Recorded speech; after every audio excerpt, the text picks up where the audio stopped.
역대기를 잘 읽어보면요, 하나님이 언제 강하게 하시는가, 하나님이 언제 은혜를 베풀어 주시는가, 하나님이 언제 도움을 얻게 하시는가, 언제 나라가 평안한가. 여러분, 언제 그래요? 솔로몬 이후에 르호보암, 아비야, 아사, 그리고 여호사밧이거든요. 앞에 왕들은 제쳐놓고서라도 여호사밧만 봐도 언제 죽을 위기를 겪게 되고 위기를 얻었는가 하면 지금 7장 14절에서 떠나니까 그런 일이 생기는 거예요. 그래서 20장에 세 나라 연합군이 쳐들어오는 것은 여호사밧의 불순종에 대한 하나님의 진노, 그 의미가 하나 있고요. 또 하나는 어떤 의미가 있느냐 하면 하나님의 달아보심이에요. 정말 이 여호사밧이 하나님의 말씀을 의지하는가, 하나님의 얼굴을 구하는가, 이때에도 겸비하고 하나님의 얼굴을 구하고 악한 길에서 떠나서 하나님만을 의지할 수 있는가, 그걸 달아보시는 거예요.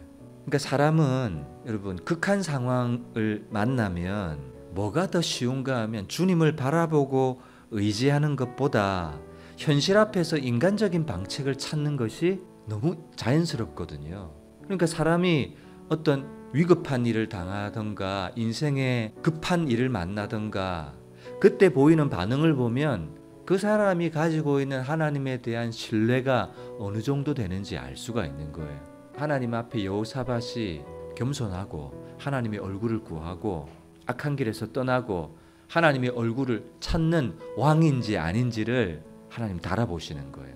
그래서 이 사건을 통해서 여호사밧은요, 더 믿음의 당금질 가운데로 들어가게 되는 거예요. 이 위기 앞에 여호사밧이 보이는 행동이 어떻는가. 오늘 본문 3절에 보시면 여호와께로 낯을 향하여 간구하고 온 유다 백성에게 금식하라 공포합니다.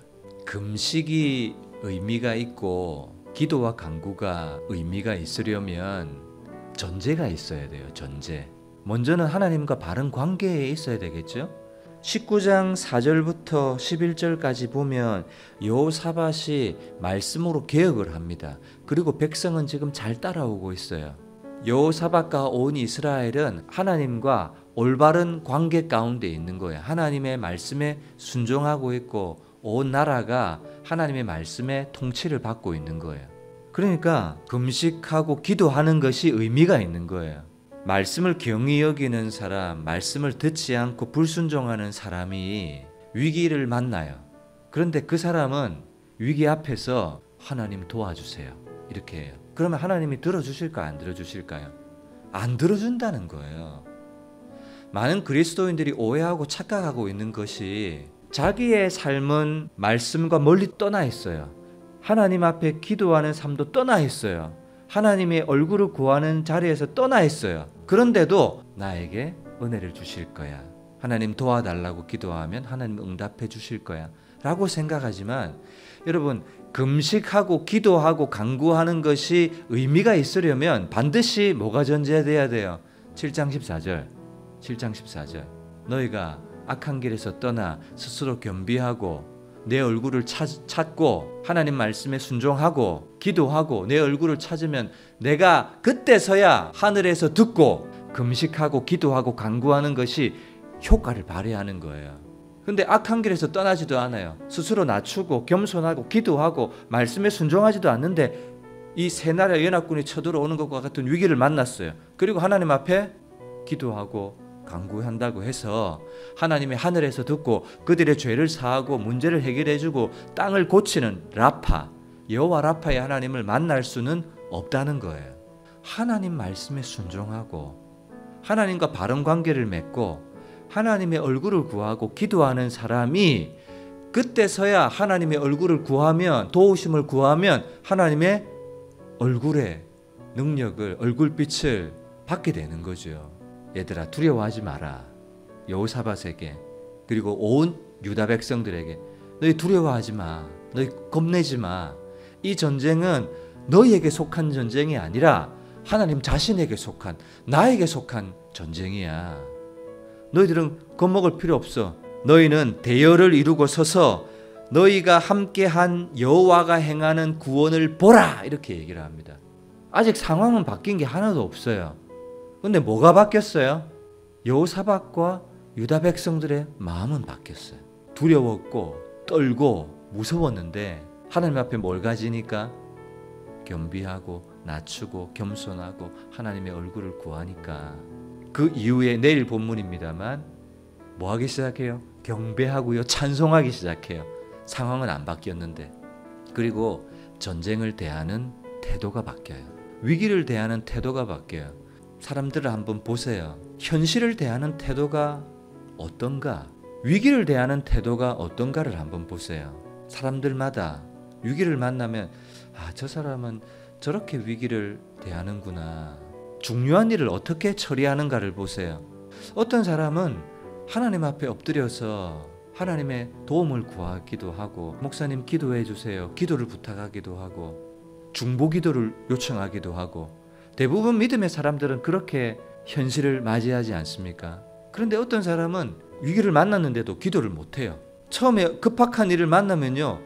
기도해야 될 것도 잊어버려요. 중보를 부탁할 것도 잊어버리게 되잖아요. 그런데 나중에는 그 감각들을 하나하나씩 찾아가잖아요.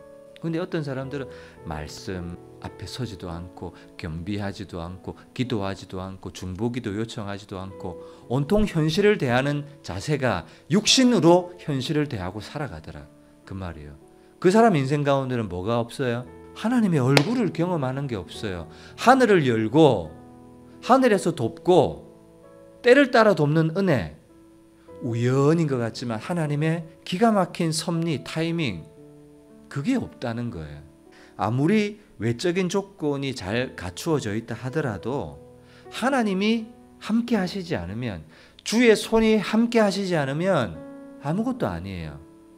그런데 상황과 형편, 처지는 어려울지 몰라도 하나님이 함께 하시면요. 여호사밧이 뭐라고 얘기했습니까? 우리는 대적할 능력이 없고. 군대가 없어서 지금 이 말을 합니까? 여호사밧의 군대는 꽤 있었어요. 그런데 하나님 앞에 뭐라고 얘기해요? 대적할 능력이 없다고 해요. 어떻게 할 줄도 알지 못하고. 여러분 진짜 어떻게 할 줄 알지 못할까요? 아니겠죠. 뭔가 할 줄 알겠죠. 왕이면. 그런데 뭐라고 고백하는 거예요? 우리는 대적할 능력이 없어요. 어떻게 할지도 몰라요. 이건 뭐예요? 전적으로 주님만 의지하겠다는 거예요. 오직 주만 바라보나이다. 우리는 지식도 있고 삶의 연륜도 있고 경륜도 있어서요. 이때는 이렇게 해야 되고 저때는 저렇게 해야 되고 그거 다 있어요, 여러분. 근데 여호사밧은 대적할 능력이 없고 아무것도 어떻게 할 줄 알지 못하고 가난하고 겸손한 마음을 가지고 있는 모습을 보여주고 있습니다. 문제를 대하는 자세, 현실을 어떻게 대하는가, 여러분 이거 우리가 이 말씀을 통해서 점검해야 됩니다. 돌아봐야 됩니다. 우리의 현실을 어떻게 대하겠습니까? 인간적으로 막 대하고 인간적으로 하기보다, 인간적인 방책보다 영적인 방책을 써야 돼요. 하나님 앞에 겸손히 겸비하고 얼굴을 찾고 자신을 낮추고, 하나님 나는 아무것도 몰라요. 나는 아무것도 몰라요. 나는 아이같이 어리고요. 미련하고 아무것도 아니에요. 나는 갈 길을 몰라요. 그럴 때 하나님이 듣고 함께 해주신다는 사실을 오늘 말씀을 통해서 보여주고 있습니다. 여러분들 현실을 대하는 태도, 문제를 대하는 자세 꼭 배우시기를 주님의 이름으로 부탁드립니다.